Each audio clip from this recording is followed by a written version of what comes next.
Alrighty, so welcome everybody to another wonderful panel in TBRCon 2023.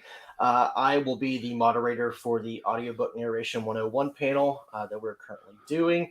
It's actually my first mod this year, which is crazy because it's pretty much been me the past 2 years. But it's really nice to be here. I, again, am David Walters. I am the owner of FanFiAddict, the person kind of behind TBRCon starting up that I've now handed the reins over to Adrian and crew, but super excited to be here. So just kind of want to, first of all, just thank everybody that's tuning in.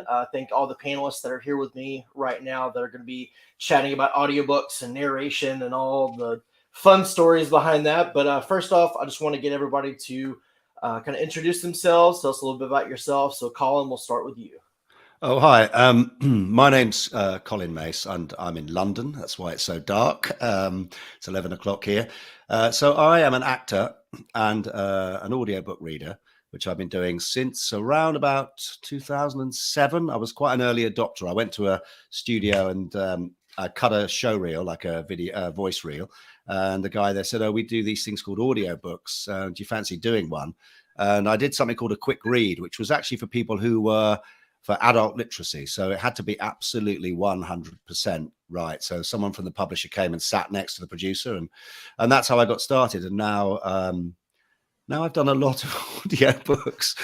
I've been working from my home studio, but I still go to actual studios out of the house, which I like, and work with the producer. But mostly since the dreaded COVID, I've been sitting at home and recording myself using, software and my own equipment and doing punch and roll and delivering, files to people and doing corrections. And yeah, so I really love it. It's very much part of my life. And yeah, that's it. Awesome. Travis? I'm Travis Baldree. I'm in Spokane, Washington. It's not dark here yet. I'm actually an ex-game developer. I did that for decades until I retired to become a full-time audiobook narrator because it's actually cooler. I think I've been narrating for 6, going on 7 years now, but I made a switch to full-time right about the time COVID hit. So I've always recorded from a home studio. I'm sitting in it right now. And I think I'm kind of like that new wave of never been directed kind of audiobook narrators. I think I've had maybe 30 minutes of directed audiobook work and I don't know how many thousand hours of audio. Anyway, I love it. It's an amazing job. And I guess I'm now also an author. So that's me. Awesome. Emily? Hi, Emily Woo Zeller. Audiobooks, I started in 2009, so we are in year 14 or 15 now, depending on when you count the start and the end. And I started voiceover in 2006. Yeah, 2006. At first, I was dubbing anime while I was living in Hong Kong, and have done a lot of other voiceover I do for animation and video game and commercial and all that as well.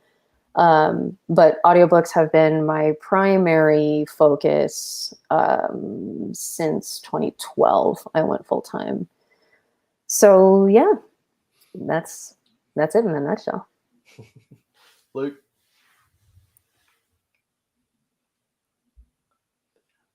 Oh, you're muted.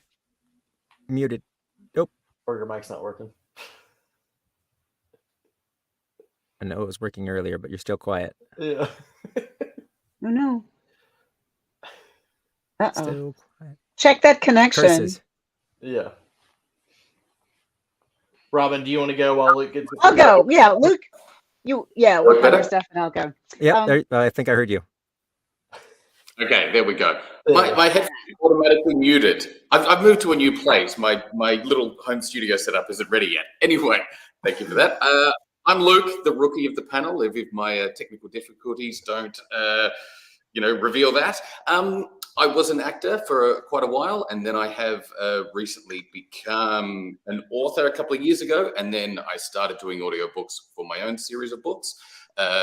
And so I've done 3 of them so far, and then also done a few Aussie thrillers off the back of that. Nice. Awesome. Robin?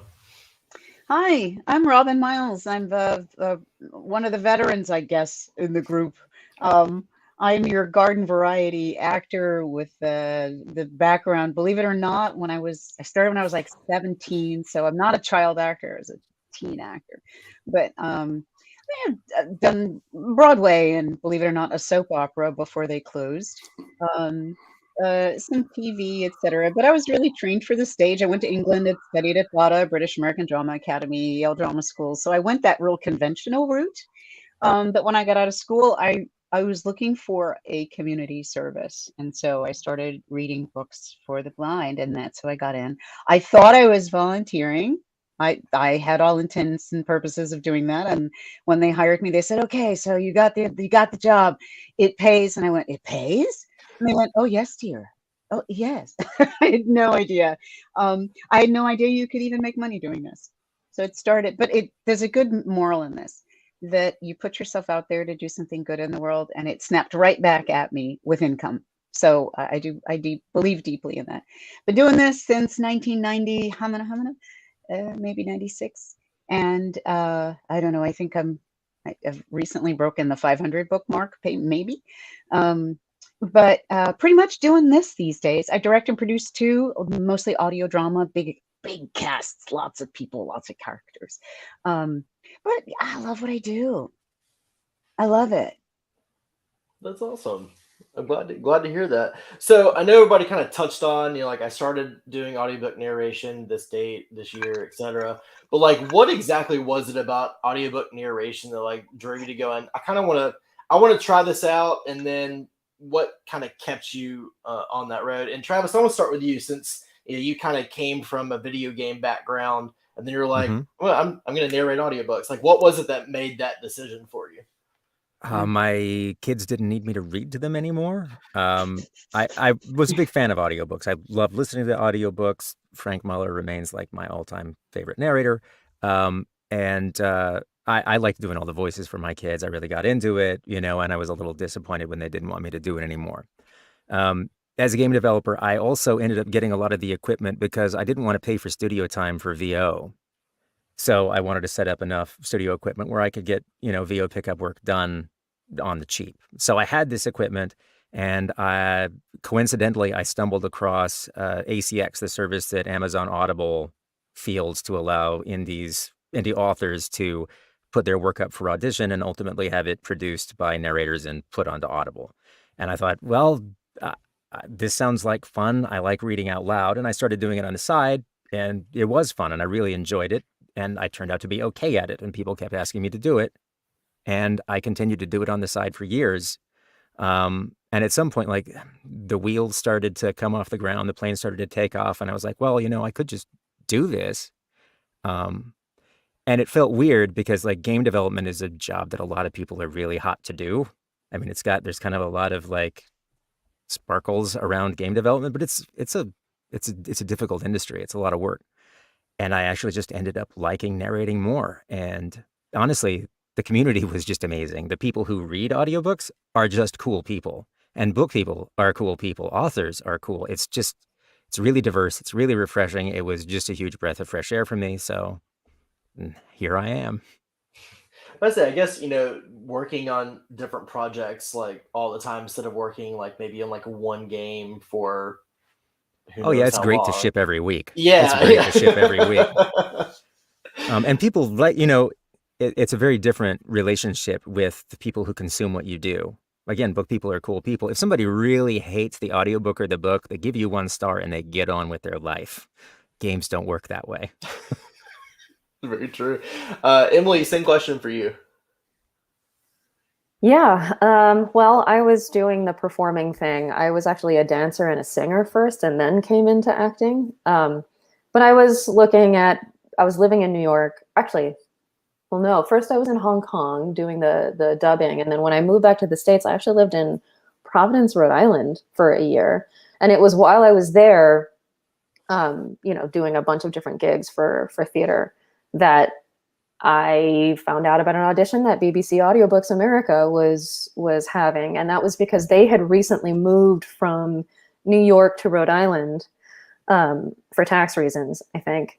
And so they had a studio there, and they had made a notice out to Brown University grad students And I was in close with them, and they shared with me the audition. And so I put together a reel that was, I mean, it was back in California at my dad's little dinky home music studio.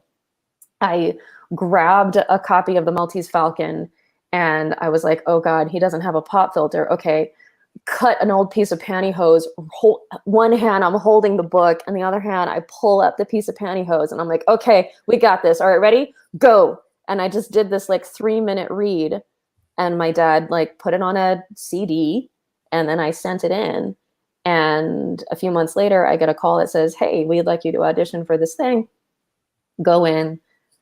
And then it every now and then they called me back and did a few other jobs, but I didn't start to take it to full time until a few years later, because in the meantime, I moved down to New York and was trying to do Broadway and all different kinds of performances and stuff. And so that was more my focus.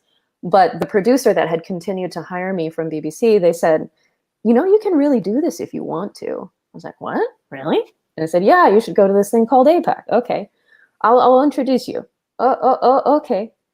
Right. And so then he introduced me to a few different people, and I built a home studio out of a teeny tiny closet. It's very cliche, but it is how it happened. And then eventually, once I had the home studio, then things really, really took off. I continued to go in studio to record things, but it was a combination of both. So yeah. Yeah, Joe. What about you, Robin? I know you kind of touched on it a little bit, but you're on mute. Yeah, there we go. Hey, what was the question again? kind of how exactly did you get into to audiobook narration, and kind of like what kind of kept you going? Well, I did the volunteer thing, and I was reading for the blind, and those aren't commercial books. They really are only available to blind, visually impaired people who might have a difficulty holding a book, like if they have Parkinson's. There's a library where you can sign up and say, hey, I have one of these issues, and poof, all of a sudden, you know, you can order those books. But I did my first few books, and I was also approved for poetry, which I thought was a really fun thing to be able to do. And I did a Broadway show, and I was actually able 2 days a week to go into the studio at like 11 in the morning, stay for 4 hours, go home, rest, and then do my Broadway show at night. And I went, wow, this is really amazing. I had to make the leap, it's true, from the nonprofit world, which was for the blind, into the commercial world. And this wonderful narrator, Suzanne Torin, was working for Recorded Books. And she said, I think there's somebody there who needs to hear you. Flash forward, I got my first book. It was like a multicast. There were 4 people in the book. And it's actually kind of smart. You know, you throw 4 narrators that each carry 25% of the book. And if somebody sucks, there are 3 other people to help hold this thing up. So if you can take a chance on somebody, great way to do it. I used to do that when I was a casting director. And next thing I knew, the first book went well, and they were like, okay, she doesn't suck. Next book came, and the next thing I know, I won an earphone award, and they were like, okay, she's a good bet, we'll keep her. And certain things kept coming through. I think for me, one of the things that has been instrumental, and this isn't like me making a choice, it's just reflective of what I was able to do. I'm kind of a specialist in accents, and I've taught in conservatory. I teach at Pace University now in the BFA program.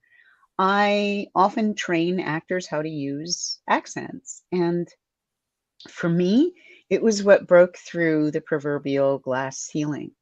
When I first started out, I was a slave everywhere, in every time period. I was a slave on other planets. And just like, guys, really, I'm just from the Jersey Shore. I'm middle class and pretty common. I can do those roles, but it was the accents that broke through that. And the next thing I knew, I was getting interesting historical fiction pieces, interesting international pieces. So, you know, there's somebody from Jamaica, and there's somebody from Norway, and there's somebody that's German, and there's somebody Nigerian. They go, oh my God, what are we going to do? And the answer started to become, oh, we call Robin. And so it all of a sudden really created an opportunity for me where there was work to do, but now all of a sudden I had like a lot more interesting stuff. So that's what got me hooked. And there was also a hit in the market for a while, like 90, 95, 96, 97.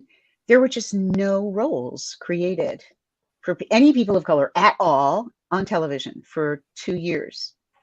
And I remember because I was just coming out of drama school at the time, and I was like, it's like me and Paul Giamatti were we were tapped at, we're in the same class and we get tapped by the same manager. And I'm like, wow, Paul's like going out 3 times a day. I'm going out once a week, maybe. And I thought, what the heck's going on? I realized I had more opportunities that were now opening up for me because it didn't matter so much. So I started doing a lot more, and I started pushing to meet other people. I went to APAC, and I went we have this industry picnic up in Maine that Robin Whitten, who's the editor of Audiophile magazine, she throws that. And she asks who would like to read, and I picked a piece. And I had people come up to me afterward and go, I had no idea. Can I get your info? So as the opportunities on this side of my life looked like they were cratering, the audiobook ones started open. And yeah, I took it. I was like, I will ride in this car for as long as there's gas in the tank. There you go. So, Colin, what about you? I think when I started out as an actor and I left drama school in '87, England was very much focused on doing theatre. We were trained to be classical actors, and the TV thing was kind of secondary. It was like, oh, well, if you're a proper actor, you do theatre. So I followed that road, and I did loads and loads of theatre. I mean, pretty much all the time. And then I got married and eventually had some children. My first daughter was born in 2002 and the second one in 2005. And I realized quite quickly that I just couldn't keep going with the theatre thing, because it meant that even if I was in London working in the West End, I was basically out every 6 evenings a week. So I didn't see my wife, which we were able to deal with that. But also then all day Saturday, because you have a matinee on Saturday. And I started to realize I just wasn't seeing my children. I wasn't part of family life. I was earning money. I was just, helping to support my family. My wife also works, but it just seemed like a good time to stop doing that kind of intense theatre work, like going up to Stratford-upon-Avon to work for the Royal Shakespeare Company. That's March. You start in January, you rehearse in London, you go up to Stratford in March, and you work through till November. Then you go to the Newcastle, then you finally come to London in the January. So it's a 16-month contract, and it's just relentless and totally all-encompassing. It just takes over your life.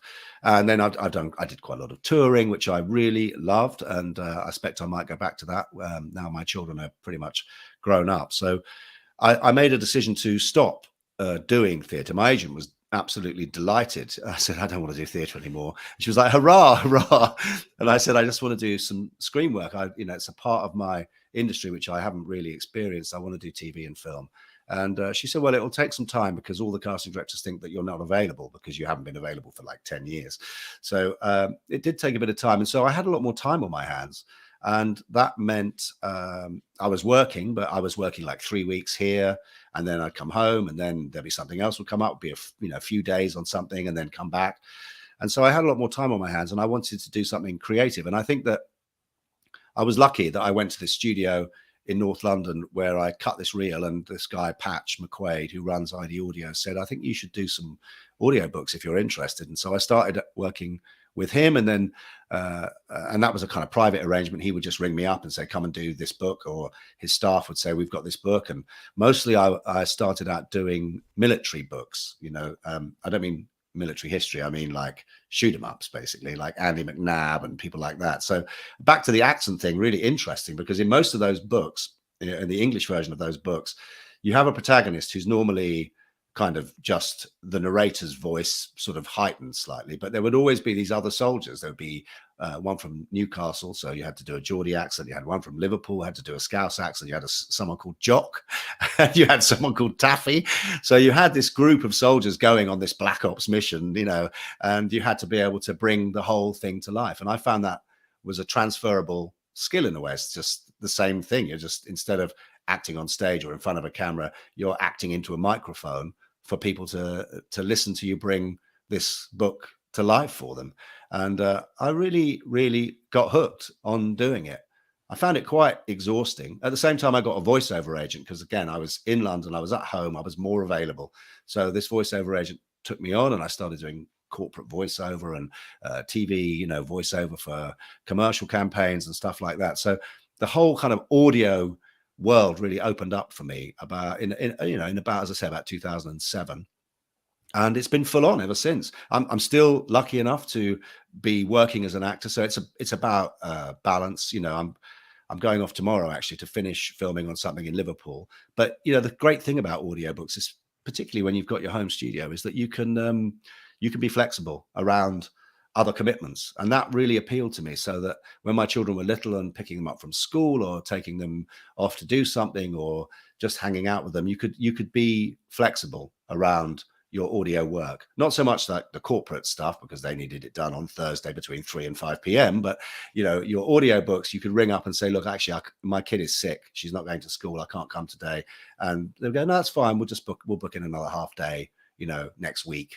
And I loved that flexibility, but I really liked the challenge of picking up a book, prepping it, thinking, okay, so this is what the author has written, this is what their story is, this is what they want to move their audience in this way, or they want to provoke them in this way. And then being a narrator, trying to fulfill that for them in the same way, I guess, if you take a part in a play or a TV series, you know, you're trying to bring that author's vision to life, and you've got the help of a director. But also in the audiobook world, I found that everyone was nice, so that was that was good, pretty much. I mean, I've not had any conflict in my audiobook experiences. Everyone is just working together, pushing towards the same goal, and the authors always seem, in my experience, amazed that their book has come to life in this kind of audio way, which I don't think they were expecting, especially in the early days of audiobooks. I think we were behind the States here. We were lagging behind by a good, not 10 years, but you know, it was a very small industry in 2007, and now it's huge all over the world. But so it just fitted in really well with my life, with a sort of work-life balance. It allowed me to earn some money as well, which was a good thing, and it allowed me to continue this my career in film and television, rather than having to go and work, having to take everything that came along. I could be more relaxed about choices, but fundamentally, I just enjoyed reading out loud. I gotcha. Lastly, Luke. Yeah, I mean, I'd been working as an actor for quite a while, and during that time, was always devouring audiobooks. I think especially when did some jobs that forced me to spend a lot of time in the gym, the way I got through was just, I think, listening to pretty much everyone here on this panel. And so then when I wrote my own books, even when I was writing my first novel, I think being an actor, and not having studied writing really, my way of testing whether this was any good or not was to read it aloud. So by the time I got my first book published, I read it out loud to myself countless times. And so then when it came, when there was the talk of the audiobook, while I had that, I was excited about the idea of someone else bringing it to life, I also felt like, look, if there's any audiobook that I could do or write as my first one, just probably this one, since I've done it already. They still asked for an audition, so I sent through a sample, and then that went pretty well. As generally, pretty good reviews for the first book, but the audiobook especially seemed to stand out and was a great help to the series. So and then kind of from that, it's did the rest in that series, and it's a bit of a similar thing of balancing it with the other acting work. always being on the move has not been a huge help to be, being in that situation where you get called regularly for stuff. But it's been nice that, especially during COVID, it's something that, when I actually stop moving for a moment, it's something I can jump in and do. Yeah, I do find that interesting. I mean, like, I understand why you would have to, put your own sample in for your own book, but I do find that interesting. They're like, no, we're not just going to give it to him. Like, he's going to have to try it out. But that's actors. That's actors all the time. It's like unless people have seen or heard us do that specific thing, it seems an impossibility. It's like, no, they do this, and so we're always required to show them the exact, saying the exact words that they wrote. But also, I found that I found that publishers, people I've worked with in audio studios, they get very nervous around author reads because sometimes they really cannot go well. You meet someone after 11:30 in the morning, they've been in there for an hour and a half, go, oh, how many pages have you got through? And the author goes, 8. Okay, so this is going to take a while. And then the producer comes out and his hair's standing on end going, I know we're going to get through this. It's like 340 pages and we've only done 8 pages. Because they have to get it precise. Well, no, I just think it's a facility that some people have because basically you're looking at text. It's a sight reading job. You can prep all you like, but in the end, you're familiar, but you're still sight reading. And that is tough. And it goes into your eyes, into your brain, and then has to come out of your mouth. And you get better at it the more you do. But it's some people find it very tough, especially if there's a lot of heavy dialogue where you're going from this character to that character to that character, back to narration, this character again, and that character. It's not all authors are able to have that facility. Of course, not everyone does. So I can see, although I would think if I'd written a book and someone said, I'd like to do the audio myself, they go, oh, well, we'd like you to audition for that. I think I might be a little bit, oh, okay, yeah, I'll audition. Yeah, okay, fair enough. I'm professional. Maybe get someone else. Yeah. Yeah, well, and it's also to add on to what Colin's saying, it's an acting job. And writing is a different skill from acting. And so even if, you might be able to get the words out and do different voices for different characters, it doesn't mean that you're actually going to convey the emotional through lines very well. That's an actor's job. And that's something that we've practiced, and it's a skill that we've honed that authors may or may not have done. Yes, and you do. I find I very much need to go in completely into the mindset that now actor Luke is working for writer Luke. And bringing that to life, because if any of the author is left here trying to direct and have a say, it's like then I will be that reader who gets through 8 pages in a morning because you're going like, oh no, that wasn't quite how I imagined it. It'll all fall to pieces. So it very much is about dropping into actor, doing a job, completely shifting out of that previous mindset. Travis, I was going to ask you, do you have any thoughts into that since you narrated your own book as well? Oddly, I think all of my motion has been in the other direction. So I wrote a book after reading thousands of hours of other people's books aloud. And so when I was writing the book, I was writing it for actor Travis, not the other way around. It was like, I'm putting these words down, but how would they sound when I said them out loud? How would I perform this? And one of the things that happens after you've narrated a lot is that your brain starts to rewire the way that you hear what you read, or at least it does for me, where as I read things on a page, I'm already doing that processing step that I'm going to do when I do it live of basically hearing how I would do it in my head, which is actually weirdly valuable when you're writing, because they always say, and just like Luke is reading his words out loud to basically vet them as he's writing it. He's finding out if it's good. When you've kind of internalized that to the point where you don't even have to read it aloud to do it, it's almost like a kind of a cool superpower. The other thing I found is that I learned a lot about writing from reading out loud, because it's kind of like going to a writing class where everybody's reading their work aloud, and some of it's great and some of it's awful and some of it's middling, but you're hearing it and you're understanding why it is or isn't. And you do the same thing when you're reading books aloud, because they're not all good. You're doing your best to make them good and to be their best essential self, but there's a wide range of content. And so you're constantly making these evaluations. Do I like this? And why? Is this working? Why or why not?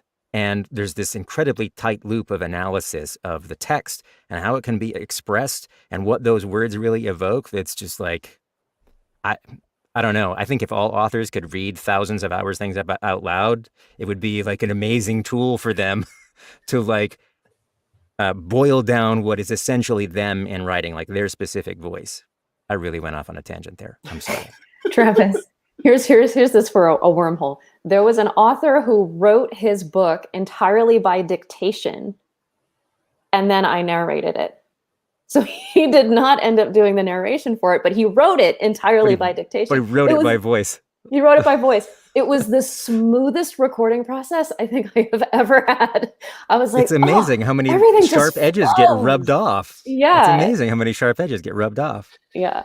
And then on the flip side, it's to the point now where when I'm reading for pleasure for myself, which doesn't happen as often because I'm reading all the time, all day. I don't usually want to read when I'm when I'm relaxing. But when I do, I have to pick books that I would never in a million years be cast for. Because otherwise I'm hearing it in my voice and I'm like, get out of my head, right? I want to hear Robin doing this, or I want to hear Colin doing this, or any of you guys doing this. I don't want to hear me doing this. Yeah. That's I can imagine it's like hard to turn off that like narrator brain when you're trying to just read something and like not think, well, I want to do this voice. Excuse me. So I want to take a question. Go ahead. It was terrible to admit, but I'm a picky listener. I mean, as a listener of audiobooks, I'm really picky. And I guess I remember when my kid was born in 2002, Colin. So I've got a 20-year-old, a junior in college, and we'd be in their bedroom and I'd bring home CDs from the library, things I figured that would appeal to them at whatever age. And we had a little CD player in their room. And I'd pop it up, I'd put the CD in, and we'd start to listen, and we'd stand opposite each other. And after about a minute to 2 minutes, we'd go, or we'd just make eye contact, and we'd either do, or, and if it were thumbs down, went back to the library. Because they're a good fluid reader. I'm a very fluid reader with my eyes. And I mean, how could we not be? As narrators, I mean, that's our trait. But I'm so picky. If you don't bring it,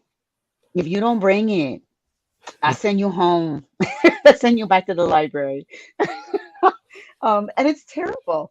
And when I hear somebody, like I remember the first time I heard Emily, first time I heard a file of yours, I was like, "Who's that? Who's that? Who is that? I got to find out who that is." Really? You just made my day. But I like wait for those moments when I have that smelling something really good cooking in the air. If it doesn't smell appetizing, I'm going to continue that metaphor.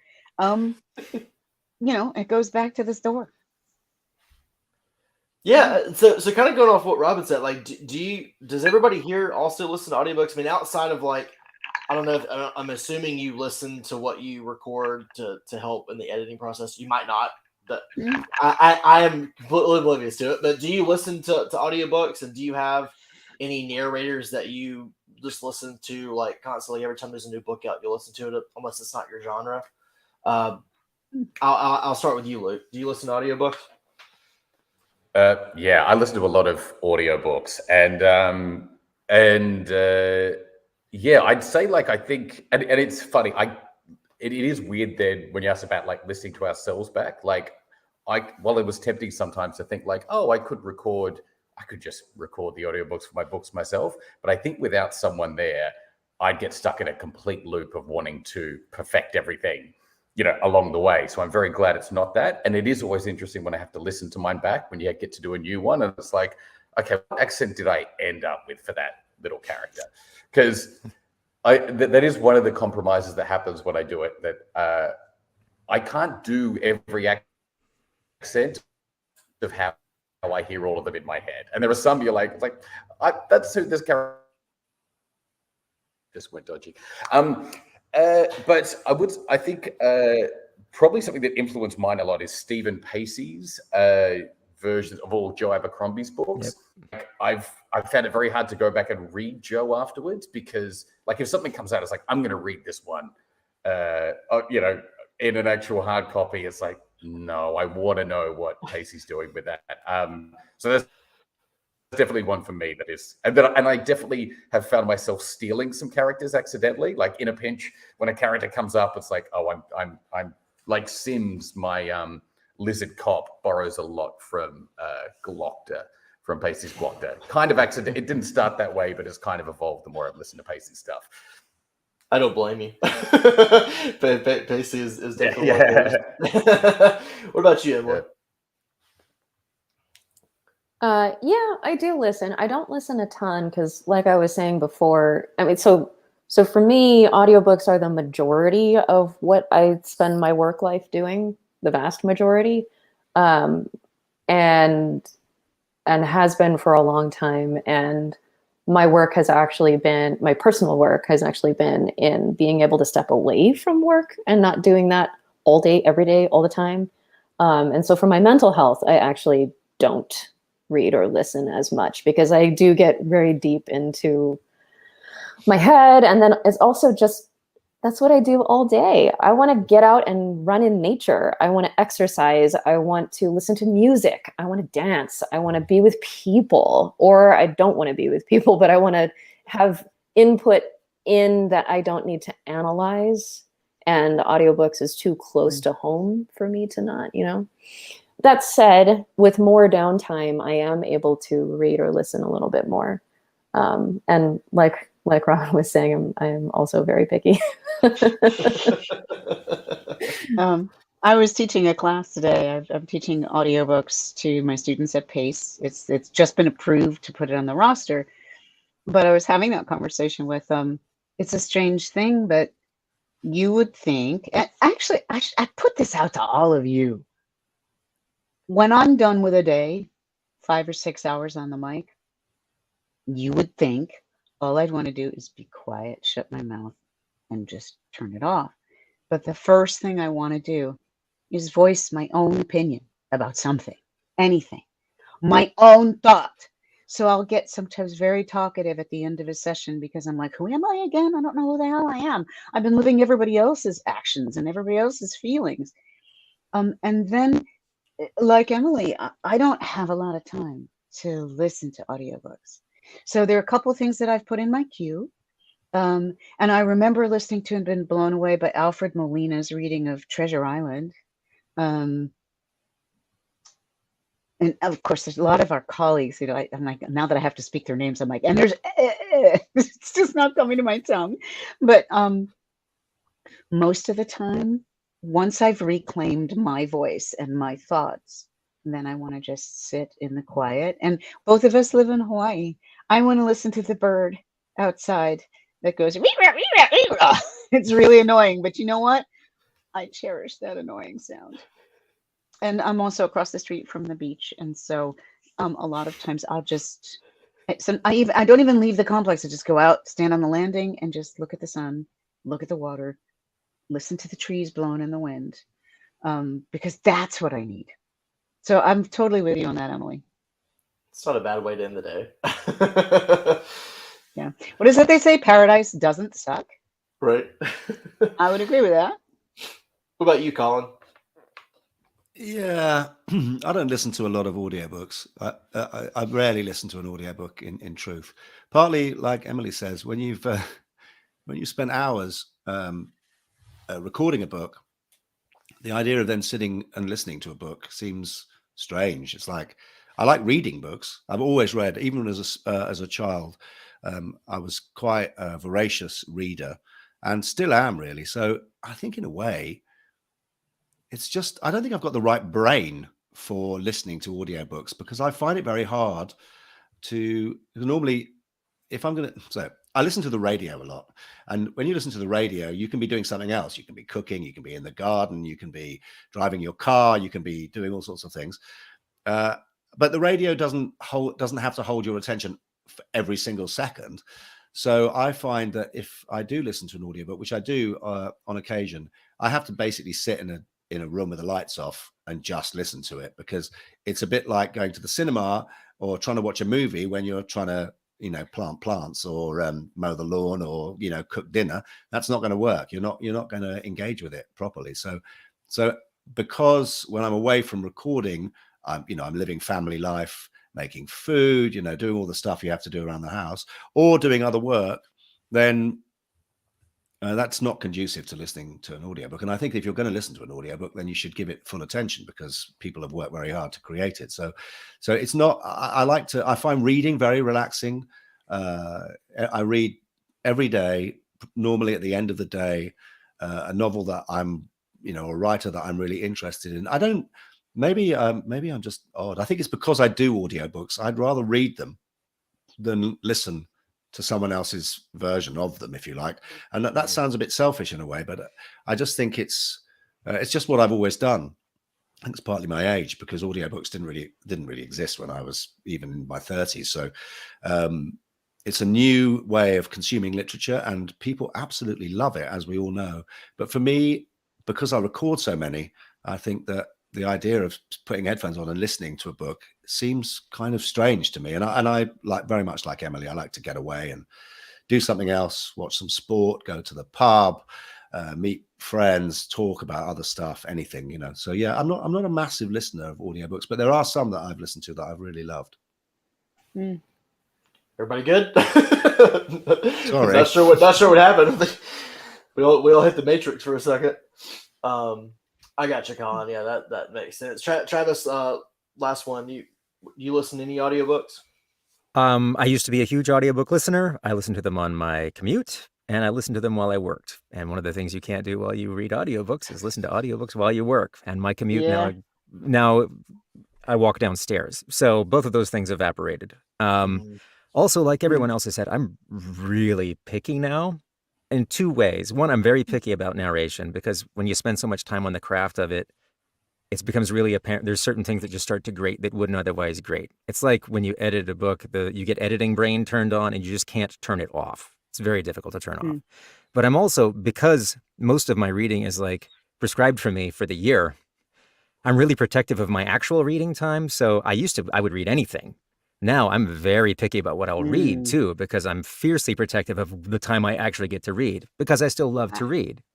So the likelihood that it is going to come out at the right time with an audiobook narration that I actually want to hear, that I would actually be able to listen to in a timely fashion, is like super low.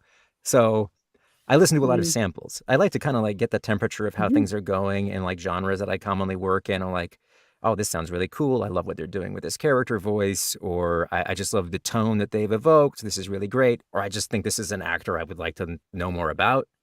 But I get most of that from samples and like hearing about audiobooks that have come out that people are really enjoying without getting a chance to listen to the whole thing. I have a question for you. What are you hearing in audiobooks that is like a new thing? Stylistically, it could be in the writing that now is just being evidenced in the performance. It's like I teach acting in a conservatory, and acting technique styles change about every 40 to 45 years. And it's been pretty consistent. So I'm just kind of wondering, what do you see on the generation of like the novel side or narration side? I mean, I think there's been kind of a big change for audiobooks overall since when they were initially done, where they become more acted now than they were initially, where they were more of just a read. That change happened. But I think that especially with Kindle desktop publishing and the rise of indies being very successful as authors, and the fact that they all now have the financial wherewithal and the resources to get audiobooks made, there's been a lot of new subgenres that lean really hard into their specific subgenre. So you have things like game lit and lit RPG and every variation of like horror that you could imagine. And there tend to be genre conventions that seem to arise in those that lend themselves to certain kinds of delivery. So I'll use game lit as an example, because there's a whole generation of people who grew up playing video games, and they're used to the way that audio was presented in games, and audio acting was done for like character parts, which are usually they're like kind of turned up to 11. And so they're coming into these books and expecting something along the lines of that kind of presentation, and with that sort of knowledge of the genre that they are also really familiar with. And there's only so far you can go, because this stuff can grate on the ear after a while. You can't exhaust people, but it's clear that the audience's expectations are are being met by certain styles of presenting those characters. A lot to do with pacing too. Like, they don't want a particularly slow pace. They're going to jack you up to 1.5 immediately because they're used to hearing people speak fast, faster than maybe we're all used to from like older media. I don't know. You just kind of you start to get a sense of them, where I am in those new subgenres that are arising. Yeah, when I was making the transition from doing animation into books, no, this was a while ago, right? But they actually told me to vanilla it down. The director was like, "Okay, no, don't go so intense with these characters. This person is reading. Give them space for the imagination." And now I can, I've been doing it for long enough that I kind of know, depending on the genre or the book, when to put the gas on and when to put the brakes on any of that. But yeah, that's definitely true, is that there's been a movement toward more highly characterized characters. And a lot of the writing style, I mean, we've all said this or we've all known this, and when we're performing it, for those of us who coach, I've talked about it in coaching, that like it really just depends on the book and on the writing itself. And a lot of the writing has become, to go back to our dictation conversation or our speaking to write conversation, that vernacular has become much quicker, and the language has shifted, and so that's reflected in the writing. And so rather than a slower pace, which it was, it now the writing is reflecting a generally contemporary stuff is reflecting a faster pace for the most part. I mean, and the book always leads it. It's never just like an all or nothing. I mean, you could have a book in any genre that went any different way, but there's clear commonalities. Yeah. That said, I will say, I think it is very beneficial for people to slow down and to just listen and to really give themselves the time to get absorbed in a story. There is a real, there's a real benefit to that, dare I say, healing or connection to each other that you get from the oldest form of storytelling, which is just to listen to somebody tell you a story. I think it goes back to what you said earlier, Emily, which is that as actors, you have to carry the emotional aspect of the novel. So if it's all rat-a-tat-tat and the characters are, in a way, you're substituting kind of noise and pace and characterization for something that's deep in the book. If the book is about emotions or family relations, if it's some of the stuff I've done, which is just shoot 'em ups in Iraq or wherever, then obviously the emotion is not the same. But if you're reading a book that is genuinely about people's relationships, breakups,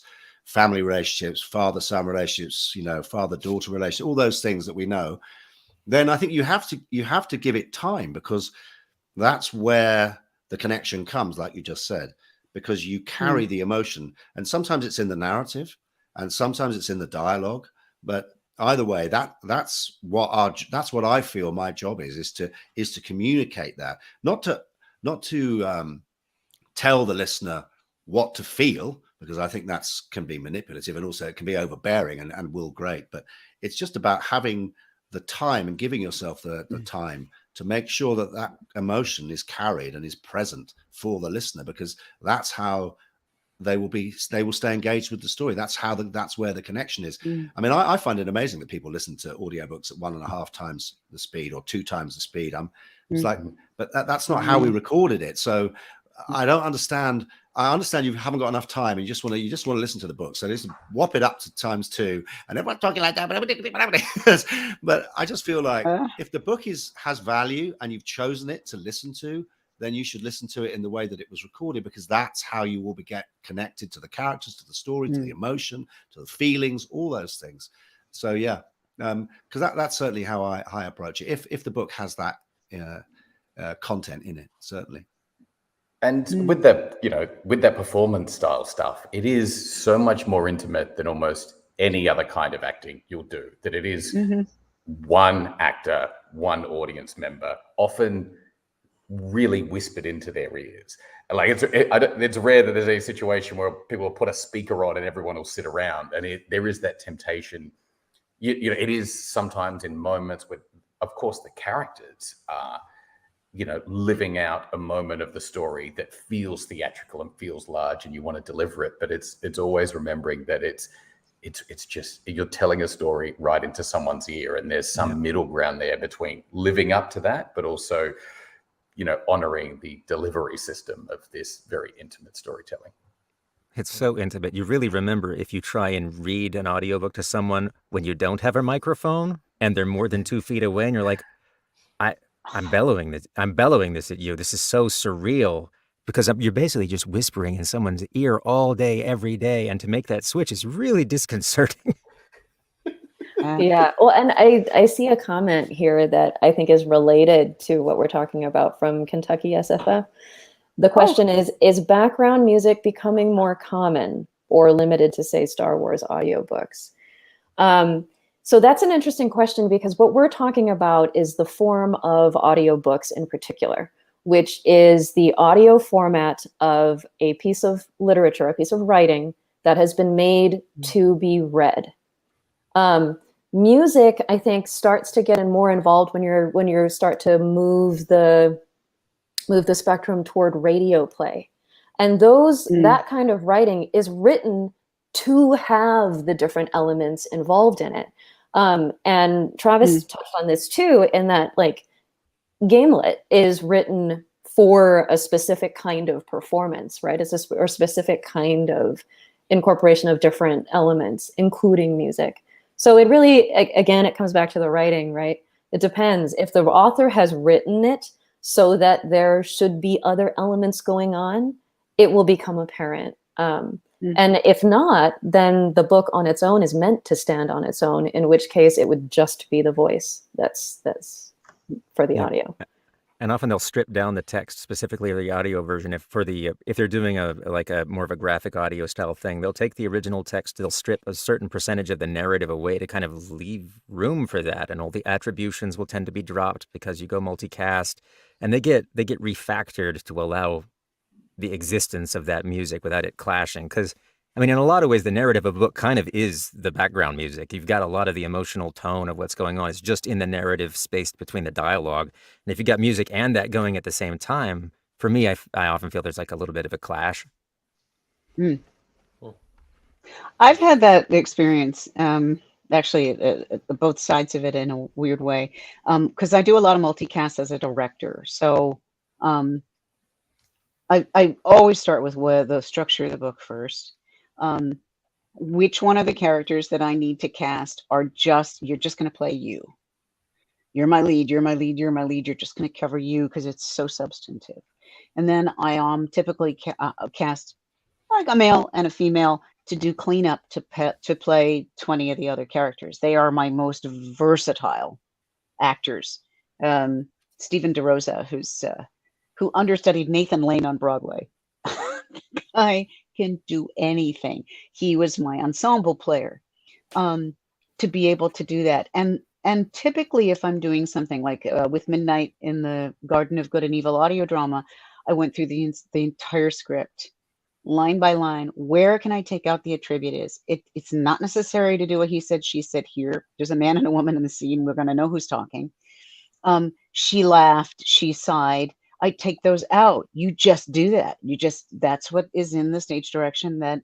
So we just make sure that gets in there. So I find that the tag phrases can be like an interruption.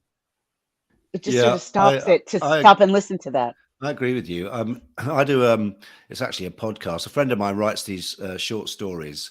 I won't tell you what they're about because it's too complicated. It won't. But he wrote them as to begin with to be published, and he brought them to me and he said, "Do you think I should try and get these published?" And I said, "I think they'll work better as audio." And I said, because it's a media and you can create your website and you can get it out. It's very, very niche. It's attached to a football club that we both support. We were at primary school together, so we both support this football club. And he wanted to write this literature around supporting it, being a fan, all that sort of stuff. So he created all these different characters, and it's like a sitcom basically.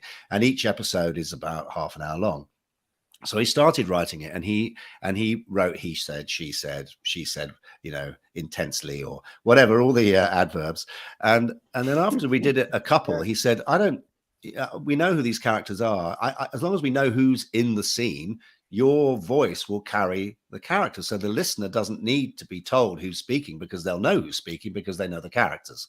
And so he started to write in a very specific way for audio, where he cut out all the stuff around the dialogue and allowed me just to do the people in that scene. And what surprises me, and I think it will come eventually, although I don't know how authors would feel about it, or publishers, but it seems to me that there's an opportunity for audiobook scripts or manuscripts of books to be prepared specially for the audiobook, and then the book that gets put in the bookstore is the book that they wrote, because that's how books are written, unless you're Cormac McCarthy, in which case you don't mention any characters' names, or he said or she said, and you just have to you have to go, who's talking now? And you have to go back to work out. But mostly books do have that, because it makes it easier to read. You're kind of like, you're constantly engaged. You know who's speaking, you know who the character is, what they're feeling, and so on, because it's not being read aloud.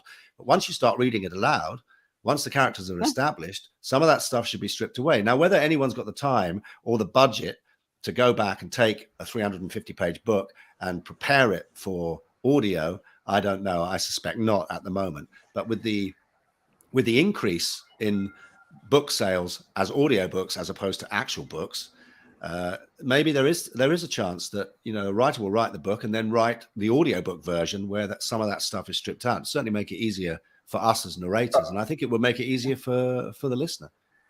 I don't know if you found this, Travis, when you were writing, that also, I mean, like he said, after a bit of dialogue, it actually because it doesn't feel that great in the mouth. It's not just like, no, you don't really need it. Never does. But so tying that into, you know, he said as he kicked open the door, always feels better. So I feel like, because both as an actor have, you know, read so much dialogue, good or bad, for auditions, and then that I think going into writing, I always try and find a way to go like, okay, if that's got to be there, how is there a flow? How do you add some musicality into that so it links forward, it continues the flow? Because all those, he said, she said, she sighed. Absolutely. It stops the energy of it.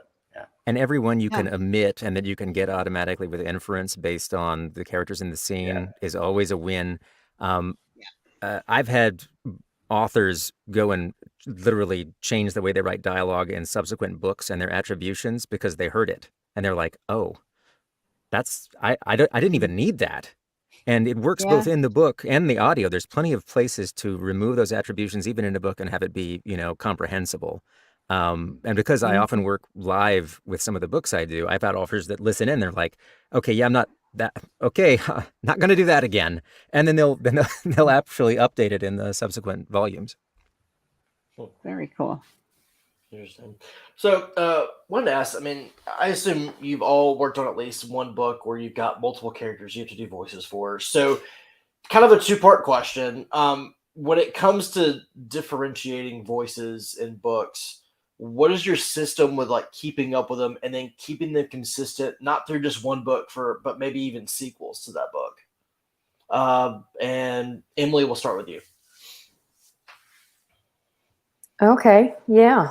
Well, so that has changed over time. It's like what Colin was saying. You get better at it. So you just get more practiced at keeping track of who characters are. But first and foremost, it is a character, and that's again going back to how this is an acting job. Is that you're looking at every entity, including the narrator voice, as a character.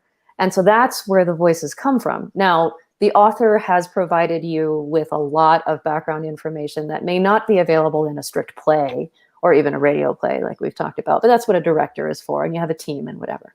A book, it's all contained there. So the author will give you clues. They might say, so-and-so has a deep voice, so-and-so has a high-pitched voice, so-and-so has a breathy voice or whatever. So of course you're going to include those elements when they do provide them. But with or without them, they are a character first and foremost. So that's how you develop what a character sounds like.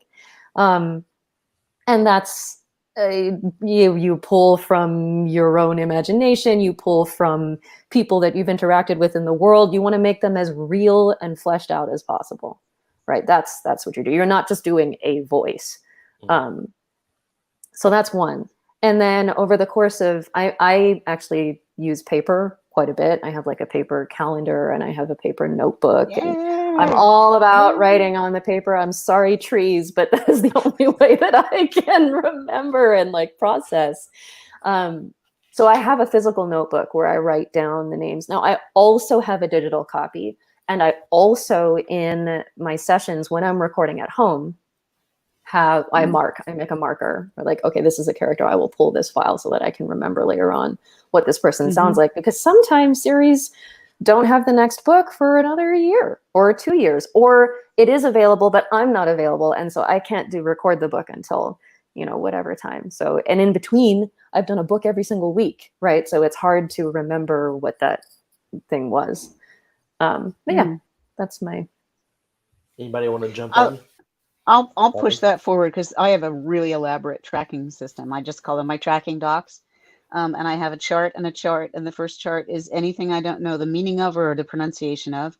Or if it's something like, okay, CADRE, we know it can be, let me see if I get this right, cadre or cadre. Both are accepted. But once you decide on which one it's going to be, keep it consistent in the mouth of your narrator. So I'll highlight a word like that and write down which one I intended to use, just so that I keep it consistent. Again, I love me some paper. I do type them in now because I also want to be able to send that tracking doc to my editor, because I need the editor to know which ones I've chosen.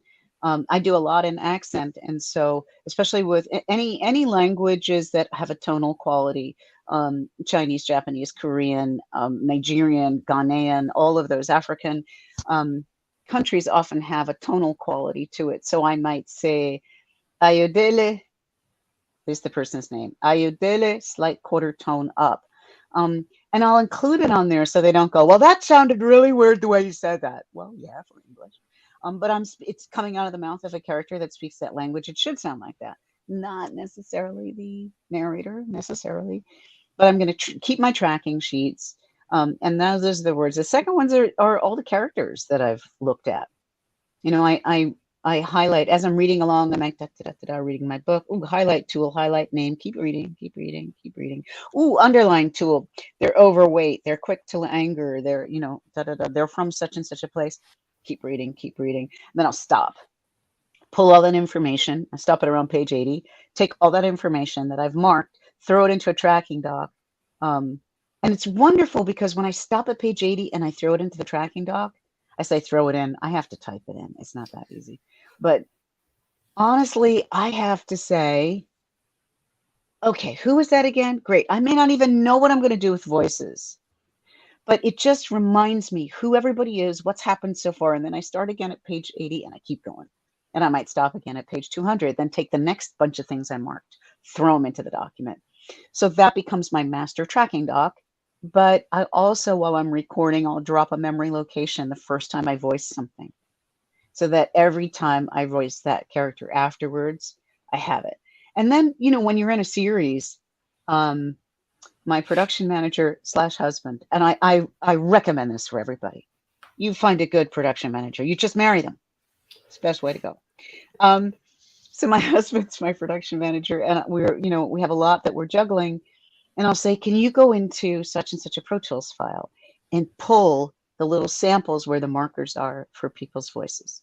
And then he'll have a little 35-second file for this one, this one, this one, this one. And they're in Dropbox, so I can get them from wherever I am. And anytime a character comes up, I just click on it and I hear what I did the first time. So between that and the way I've described that voice, where's the placement? Is it high, medium, low in my voice, or in an interval in between? Do they speak quickly? Do they have big open vowels? Like, do they drop their jaw? Like guys who sometimes do that. They're like really butch. That's a thing. That's definitely an American thing. Are they staccato? Do they have a staccato quality, or are they very smooth? Are they melodic? I write all that stuff down. So even if I don't have time, I got to do something really quickly, I can always go back to who am I of the character? Who is this person? Because it's what Emily was talking about is these are characters. I got to know who they are. That's first. It doesn't matter what I do with their voices. If I have a really distinct who am I, and I don't do a treatment on the voice, people are still going to know who's talking. It's the person that is this person who wants that thing from the other person. You can't confuse it with the other person. They're so different. Yeah. Totally. Anybody else want to touch on that? So I basically have more or less like a library of kind of character actors in my head that mostly gets down to like they're in my I can kind of see them. They're sort of a physical person. They involve kind of like an attitude and an oral posture, and I know how to be that person. And so when I'm figuring out who a character is, I'm trying to figure out how to cast them. Like, who of my mental cast of humans would do a good job playing this character? And that makes it easier for me to get into the physical space of doing that voice when the time comes. You know, I know he's got a kind of a loose mouth, you know, the jowls are sort of open, the jaws are sort of a little bit forward. Maybe he has a name in my head, I don't know. But there's this specific character that's going to play. And now the character actor is not the character. They're just the physicality and maybe the accent of the person playing that character. So I can use them for different purposes. It's all ultimately about the character that they're going to play. But it's a good shorthand for me to find my way in. I also store a voice file for every single character that ever appears.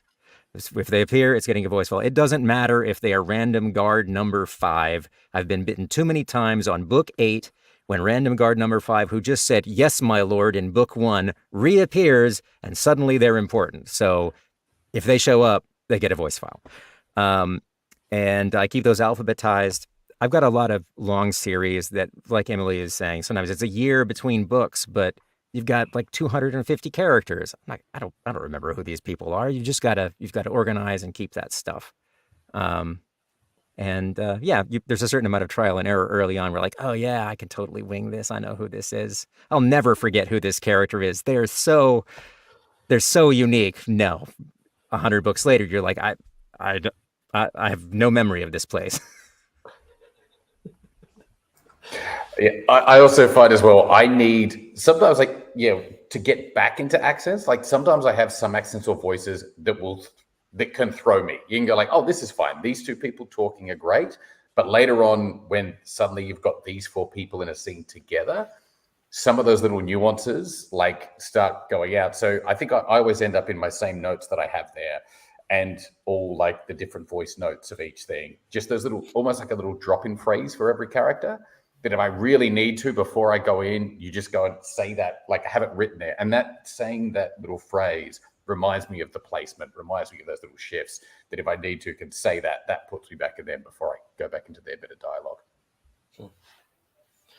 To kind of go on that, we got a question in from Facebook. Do you do all the dialogue for one character at once, or do you do different pieces at once? Colin, do you want to take that one? I don't really understand the question. Do you mean, do you record? I guess you do like one character at a time. No, it'd be impossible to do that. It would take you decades to finish a book, because you'd have to firstly mark the book up, find all the dialogue for that character, then record it all, and then you'd have to drop it in between the narrative. I mean, no, you have to do it on the hoof. That's kind of the challenge and the fun, but the danger that I find with characterization, and this is why prepping is so important, and I also use pen and paper. I have like a number of those red and black notebooks where I write the name of the book and the author, and then I make sure that I write down every single character in that book and how they sound. I have a kind of system in order to do that. So if the series comes back, one of our listeners today, watchers, I should say, viewers, Jeremy Saal, he's writing a trilogy. And so we've done book 1 and book 2, but, obviously they take a long time to write, and then they have to be published. And so it's, there's a couple of years or 18 months between books. So you have to write it all down. Otherwise, and then a minor character, he once sent me an email actually saying, oh, this minor character in book 1 is going to be massive in book 2. So make sure that you remember who that is.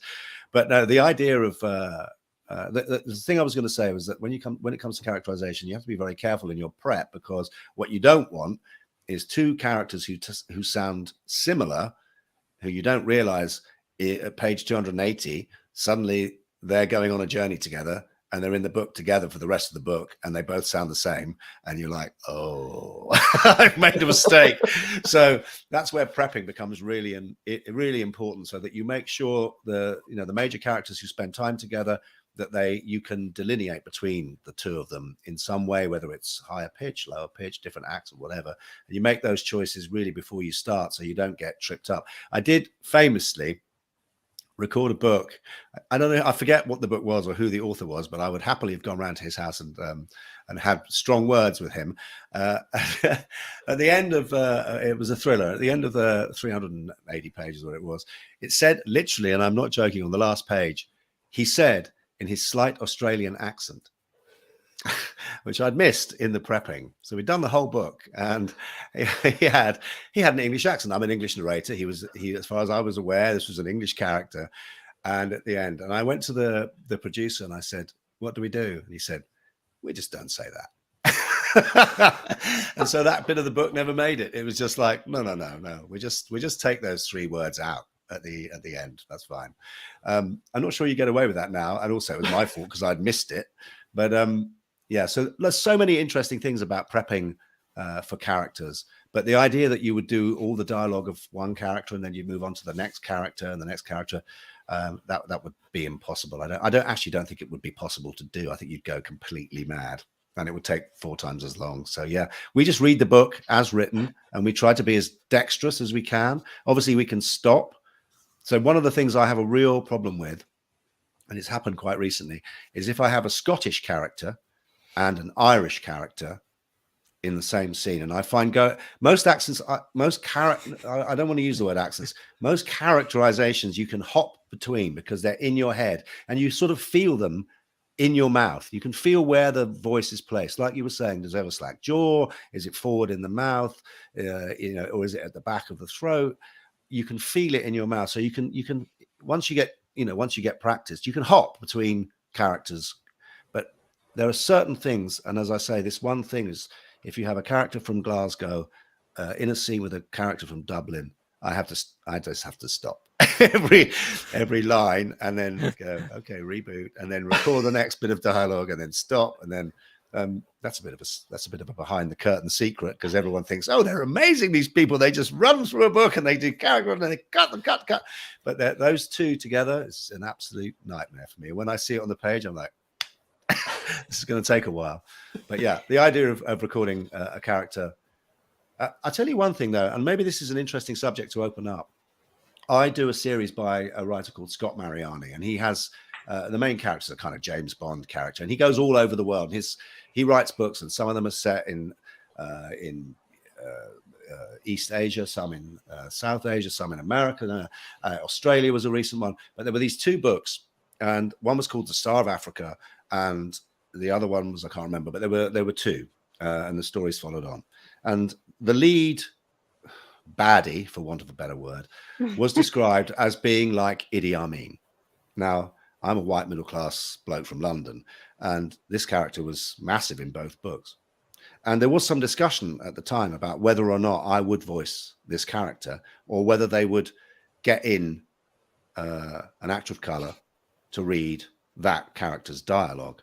And it was a hot debate. It's a few years ago, and this is back to kind of related to the question about whether you do the dialogue of one character and move on, because there was a question about whether a different narrator would come in and simply record the dialogue of that character, because there were certain people in the process who were nervous or uncomfortable about the idea of me voicing that character. In the end, I just voiced the character, because partly due to the debate not really being fully formed at that time, but also to do with budget.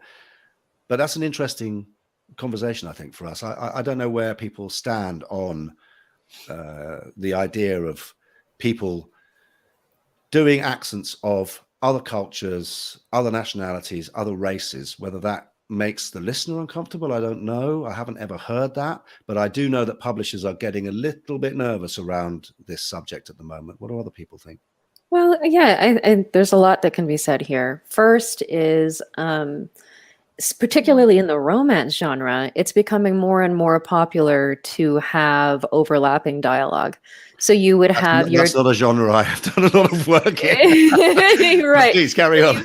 So you have authors who, again, are writing specifically for their audio format, where you have your two characters who are in love, and they're two different narrators, and they will speak their own dialogue, even if it appears in the other narrator's section. That is becoming more popular. So that's one thing.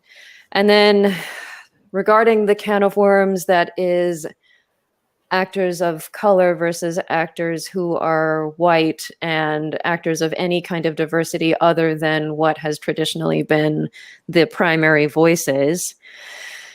I think there's a lot that can be said. We can spend a whole nother 3-hour session on that alone. But I think something that at a baseline, what we can say is that it really comes down to who the author is and what they want, and who the protagonist is in the story, or protagonists if it's going to be a multicast. And then that's where it really matters. I think for secondary characters and tertiary characters, it's not as important. That's part of the pleasure of having a single narrator on an audiobook, right? Is getting to hear that actor be versatile, or telling the story in whatever way they want to tell the story. But I think this question should be less bogged down in the mire of secondary and tertiary characters, and is more about who's getting published, first of all, and then secondarily, who is reading the stories for these people to represent them. And that's really where the question is. And I think we've been seeing a good trend in more diverse voices being published, and more diverse voices being putting it into audio narrating. Yeah. I just wrote a piece. I just wrote a piece actually about a year ago about this, because it's huge and it affects every single person's work. But the way I look at it is, and I'll use just the US as an example. It's like we have a big basket of shoes, and the basket is filled with Korean shoes, Chinese shoes, and they're all specific to these different cultures. But what we've had since time immemorial is this big basket of shoes that only white actors can reach into. And they can take out any shoes they want, and they can walk around in them, and they think they're fabulous and they're wonderful. Meanwhile, all the people who these shoes actually belong to them, they're all circled around the edge of the basket, and they have not been able to reach in and even play themselves. I mean, when a Korean character or a Chinese character is written into a movie, it used to be they would just hire a popular white actor and have them do that. So you've got this basket full of shoes. I'm Chinese, I can't touch the Chinese shoes. That's kind of the metaphor to me. And we're in a restorative moment right now where we're saying, everybody put the shoes back in the basket. Everybody go get your shoes you want to wear. Go walk around in them. Be who you are. Represent your culture with the literacy the cultural literacy that comes with owning those shoes. At some point, when that restoration has taken place, I think those actors will, rightly so, put their shoes back in the basket, because they want to be able to draw out other people's shoes too. I don't only want to play a half Jamaican and half mainland black person with Jewish grandparent. That's all I can do? Oh my God. No actor I know wants that. No, Nobody that I know wants that. But the point is, we're in a very restorative beat, which is we've been basically taking the identity, representing it, writing about it, not being from it, and then portraying it not being from it. First thing we have to do is restore the ownership. Yeah. Then once that's restored, then we can all put our shoes in a basket and share them again. But we haven't earned that yet. Yeah. I think another it's a statistic that I heard recently is that, because it's about this current time that we're in, which is only in the past few years, really, is that it feels like all of a sudden everything is for all these other diverse voices, and that the straight white male straight white Christian male is being, oh my goodness, straight white cis able-bodied Christian male, all of the things, right? Yes. It suddenly has no more voice. But here's the thing, is that it actually is still about 50% in what's being represented. It just feels like so much less because it was 99% before. Exactly. And so now it's just that we're actually seeing on our media reflected what is more in reality. And that even goes for women. It's to the point where, like, if you see a screen that has 50% women and 50% men, you feel like it is overwhelmingly female. But that's not true. We're just so used to having it be so overwhelmingly male that when it is an equal representation, it feels like, what is this? Right? It's interesting. Yeah, it's interesting as we're adjusting to that. That idea too of cultural literacy, I think, is really important. It will become more and more important. I've done looping, loop for ADR for films, and we were looping a scene. We were in a hotel room, or at least the shot was in a hotel room of a bachelor party. I'm the only woman because I'm voicing the two strippers, but I'm in a room full of guys, which was creepy as hell, I will say. But anyway, good guys, but just creepy situation. And it was a black wedding party. So all the guys on screen were black. And we had one white guy who was part of our loop group, who was like a really cool, kind of like down with the folks kind of guy, New York kind of urban feel, but white guy. And at one point on screen, a fight breaks out and we're improvising. There's no script.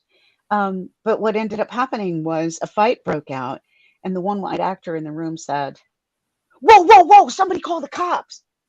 And every black man in the room just stopped and went, "Excuse me." But he didn't have the cultural literacy to know that that's just not something that would go down. Or if I'm a black woman and I'm in a scene, and let's say there's a white woman voicing this scene among black women, and they start mentioning their kitchen. You might think they're talking about where they do their cooking. But the kitchen is a reference to the little kinky hairs that grow right around here. That's my kitchen. And you'd only know that if you had black friends or you're around the culture enough to kind of be an insider. So I tend to think of it as that type of cultural literacy is essential to playing other cultures. If you want to play more cultures, you got to become more culturally literate.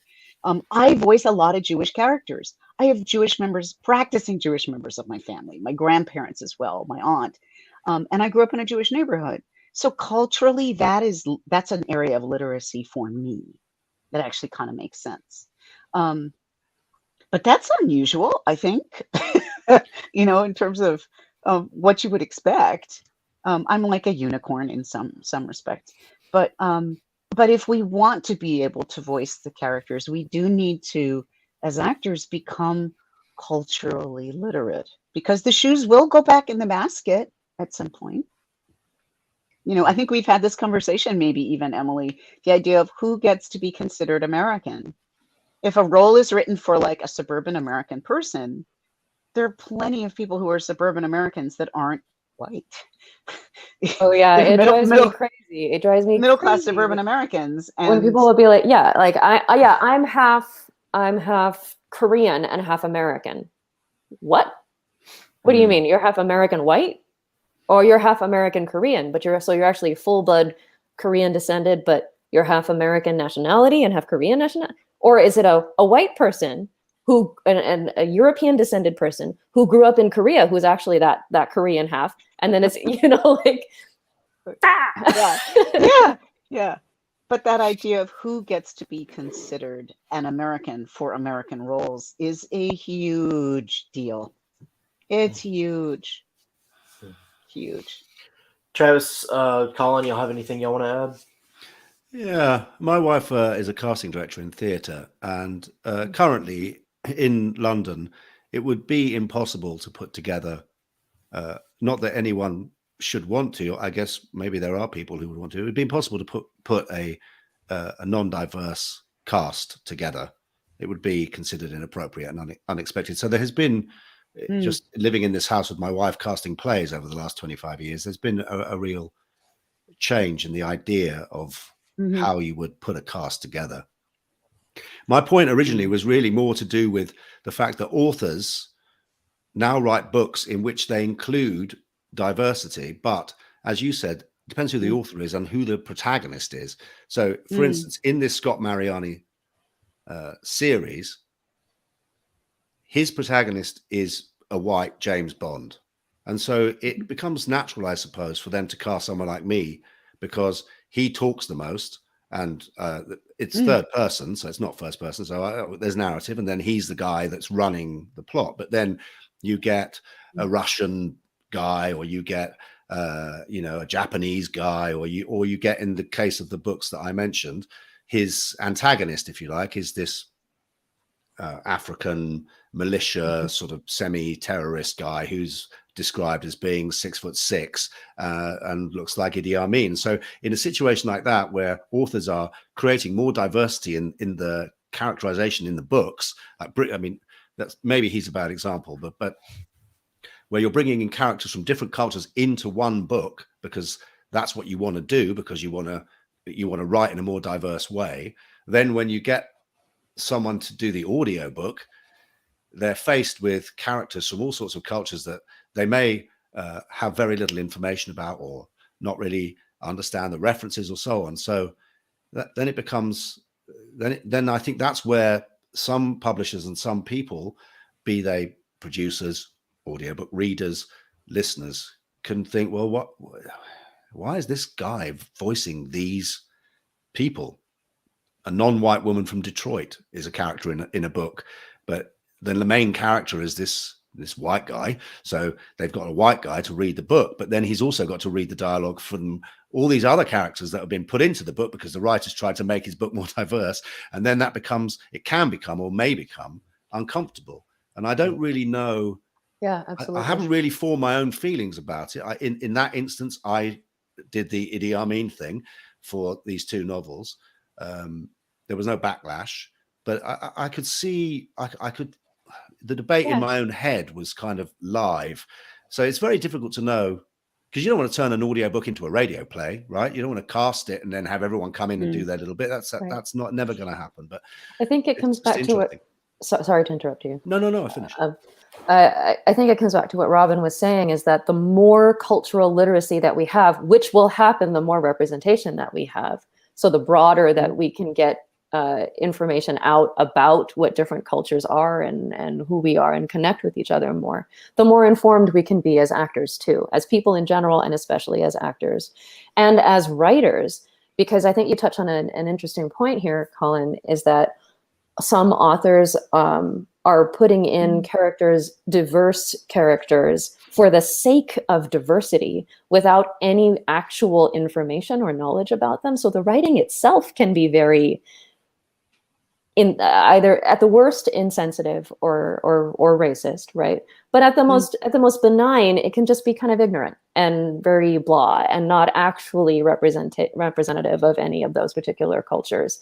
And then that makes our job especially hard as actors to try to portray, a person named Juanita who is a housekeeper, and that is it. That is her description, and that's like, oof, ouch, right? Like that's not. Yeah, I really get that, and I think it's really good to hear you describe it so articulately, because that's made things a lot clearer in my mind. I mean, there are times when you think, well, this is basically a white character, but you've said they're non-white, as you say, just because it'd be quite nice if not every character in my book was white, but you haven't actually made any effort to understand the culture behind that person's ethnicity. And then as a reader, you're faced with something that at best is a cliche, and at worst is performative, or lip service, virtue signaling, whatever you want to call it.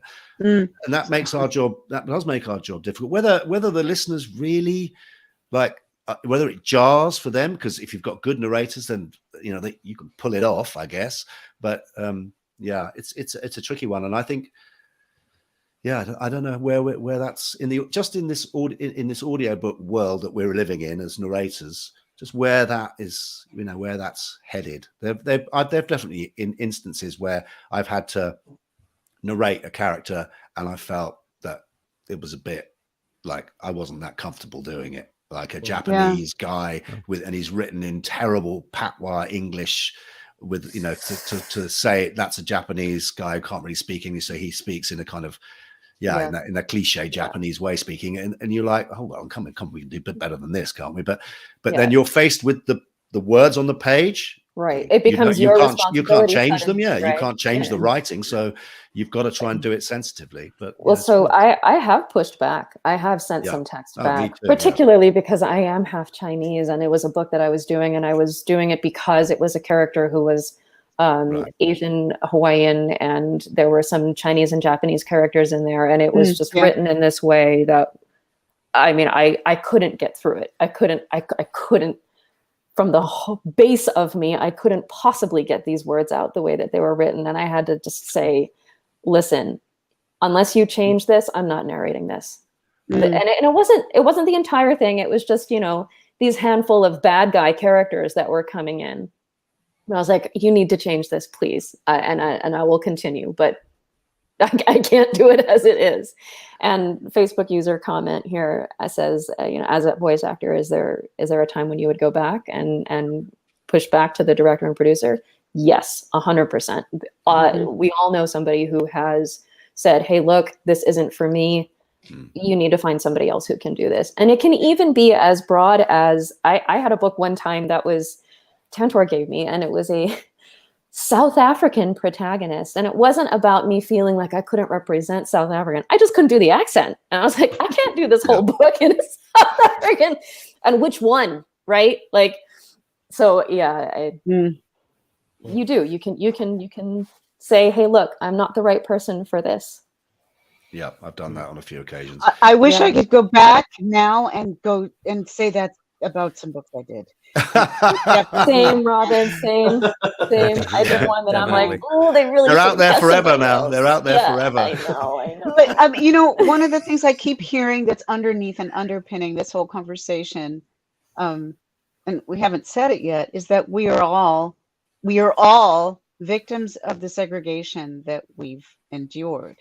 Like our countries, it's horrible in the United States how badly housing segregation has kept parts of our population know and love and respect, but even just basic getting to know each other. And so I think as actors, we do need to be those people who bridge those gaps. We literally need it for our work. But the idea that, all right, so African Americans or Black folks are 12.5% of the population. And to be able to survive, we absolutely need to know the demands of the dominant culture for survival. But when you think about it, the dominant culture has no compunction whatsoever to know anything about any other part of the culture. It's not a survival mechanism for them. So typically what I'm finding, and again, this may be something that more males, particularly white males, white cis, like the list goes on, might be experiencing, is that Huckleberry Finn comes up, and now nobody wants to voice Jim. That's really uncomfortable right now. I got to do Huckleberry Finn because it's not all that unusual to have a woman voice a young boy. I mean, Bart Simpson. It's not really an unusual thing, especially if before the boy's voice is broken. It's an accent, an area that I'm very comfortable with, do a lot. But it happened to come at me at a time when it was too uncomfortable for a white actor to say, oh, I want to do the next iteration of Huckleberry Finn, because I think there are like 15 recordings out there. But we suffer. I think we're all suffering in a way from this. The fact that we've been kept away from each other for as long as we have. Otherwise, white cultural literacy about non-white groups would be very high, but people have literally been kept apart. Robin, I got to do The Art of War. Really? Yeah, and I looked at every other version that's out there, of which there are like 100. But I looked at them, not a one was done by an Asian person, not one of them.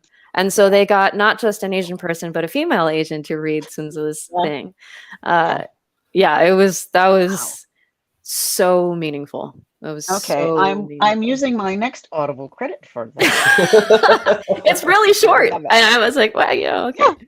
Oh no, I'm getting that. That's for sure. So, Travis, I just wanted you to see if you had any final thoughts on that subject before we wrap up.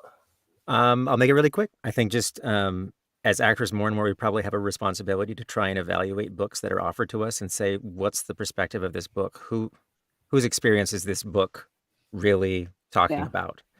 And some cases is going to be really clear cut that it's not for us. That we should, if somebody offers me a book about a young African American man's experience, growing up, and that's the point of the book, I should not be reading that book. No. Why would you bring that to me? And obviously, I should say no. There's going to be better actors to represent this. I'm sure that there's plenty of areas where it gets grayer.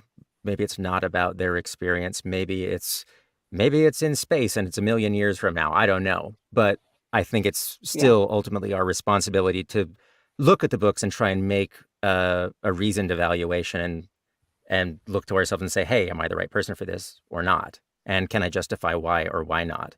And just that we need to be cognizant of that as opposed to just, hey, the work's coming in. Sure. Yep. All right. Put it on the docket. Here's the next job. Yeah. I gotcha. Well, I want to go ahead and just kind of wrap up with everybody. So I want to know, I know Colin needs to get to bed. So, but just want to know where can people find you, social media, website, etc. Do you have a recent release you want to talk about, and can you talk about what you're working on now? If you can't, completely fine. So, Colin, we'll start with you. Hold on a second. I did a really interesting book which has just come out by someone called, and if I can find it, I will. It's about the Grenfell fire, and it's probably the most serious book I've done. It's a non-fiction book by someone, I can't remember what the guy is called. His surname is Apps, and my Twitter handle is @Macy6, so it's on there. And it's basically drills very deeply into this absolute tragedy in my community. It's literally like a mile, 2-3 miles from where I live. And this building was prettified using cladding. For those of you who don't know the story, it was a tower block basically in northwest London. And it was prettified because it was on the edge of a much more affluent area, and people said it was ugly to look at. And so they smothered it in this cladding, and the cladding was flammable. So in the past, when the building was built, it was built so that if a fire broke out in one of the apartments, it couldn't get out of the apartment. So they had what they called a stay put policy. So if there was a fire in the building, you were told to shut your door and stay put. But over the years, it was built probably in the late 60s, early 70s, and it was a very, very good piece of architecture because it was safe for people to live in, because if a fire broke out, you just stayed in your apartment. The fire brigade would arrive and they put out the fire in the apartment that was affected. But over the years, they put in sprinkler systems. Well, no, they didn't put sprinkler systems. They put in new pipe work, new electric cables, and they basically drilled through the walls in the common areas and put those cables through, and then filled it with the expandable foam, which is flammable. Then when they decided to put this cladding all over the building, literally right like a sort of big duvet over the whole building, they had to change the windows. And the windows they used didn't fit, and so there were gaps, and they filled those gaps with expandable foam. And there was a gap like that between the wall, the external wall, and the cladding, so it acted like a chimney. A small fridge fire breaks out in one of the apartments. It gets out through the window because there are gaps and the material is flammable, and then it goes up the outside of the building in the gap between the outside wall and the cladding. The cladding is also burning, and within about 40 minutes, the whole thing is literally like the Towering Inferno. 70 some people died. They were told to stay put. The fire brigade was saying, stay put, and then eventually they were saying, you've got to get out, you've got to get out. There's one staircase. It was an absolute tragedy. But the book itself is called Show Me the Bodies, the true story of Grenfell. And it is very difficult was very difficult to actually record because I just got so angry, because it goes all the way back 20 years ago when they started deregulating in the construction industry. They started saying we need to deregulate, we get rid of all this red tape, it's stopping developers from building buildings, and we've got to do this and get that, and we've got to encourage growth, and we've got to encourage. But what they were basically doing was creating a time bomb for themselves, because they had deregulated to such an extent that this flammable cladding, which had never passed a test, but in situ, it had passed kind of tests in a laboratory, but it had never passed a test. It was dangerous. Everyone knew it was dangerous. And the book is so good because because everyone's at fault. So at the moment there's an inquiry and everyone's saying, well, it wasn't our fault. We didn't know it was flammable. Well, we followed the regulations, so it's not our fault. The council saying, well, we had to do it but it's not our fault. So everyone's saying it's everyone's fault. It goes all the way back, right to the government, to the prime minister that came in on a deregulation ticket. Everyone is at fault. And the people living in that building were mostly people who had come to the country recently. Not all of them. Some of them had come to the country 30 and lived there for 30, 40 years. But they were predominantly non-white. So they were from Morocco. They were from all the places, Somalia, places where there has been large immigration into London. And they weren't considered as important. They weren't considered that they needed to be looked after or listened to. They had been the Residents Association had been complaining for years that they were living in an unsafe environment, and no one listened to them. And eventually the thing that everyone said would happen happened. And there's this one email which just chilled me to the bone. It's an internal email between the company that fitted the cladding, and I think it was an email between them and the council. Anyway, people involved in the project of putting this cladding on this building. And the email said, copied in so-and-so, well, we all know it's flammable. We'll just have to keep our fingers crossed. Heartbreaking. So the corruption, the level of corruption makes you wonder what country you're living in. You realize that the country you think you're living in is not the country you're living in, because the people who have power or make those decisions are not making decisions for the people that it's going to affect. They're making it for the bottom line. It's all, you scratch my back, I'll scratch yours. It's really, it's a very educational book for anyone who lives anywhere, because it shows what can happen in a state that stops thinking about the individuals, the people, particularly people who are considered low-income families, non-white families, people who, these people, we don't really care about them so much. So yeah, that's my latest release. I've just started work on a 645-page fantasy book. Wish me luck. Each page is taking me 4 minutes to read, so it's going to be a long haul, but it's really well written and it's really good. So I'm looking forward to that. But listen, I've really enjoyed meeting you guys, and thank you. Awesome. What about you, Travis? I'm Travis Baldree on pretty much all social media. I'm mostly on Twitter. I also finished a 30-hour fantasy book yesterday. I was doing for 10 days. Glad to be done with it. But I get a lot of long books. Let's see what's coming out. There's a series I do. It's called Beware of Chicken, which sounds ridiculous, but it's basically about a Canadian who dies and is reincarnated in a fantasy world. And instead of going off and having adventures, and he decides to be a farmer. And it's basically just really adorable and very, very wholesome. And I enjoy it a lot. So I think the second one of those is going to come out soon. I don't even know what's coming out. I record a book every couple of days, and there's an I'm sure if you look me up on Audible, there'll be something there. But just search for Travis. Just search for Travis. There'll be something there. What about you, Emily? That's funny. I'll have to check out Beware of Chicken too. Okay, so on socials, I'm not super active, but my handle is ZWooMan, ZWOOMAN. I'm probably most active on Instagram out of anything. And then books to check out or things to listen to are, I have produced a few short story romance erotica with Gabra Zachman, and those are our little outfit is called Love Bites Originals. The seasons that are out right now is something that's called Nice and Naughty. Seasons 1 and 2 are out. So you would look for Nice and Naughty, Gabra Zachman, because she actually wrote the series. You put her in and then it'll filter out. There's a lot of Nice and Naughties, but this is the one for Gabra Zachman. So that's 1. I actually have 3. 2 is Alison Temple. She wrote the series of pirate fantasies, which are so much fun, and they are lesbian protagonists, and it's awesome.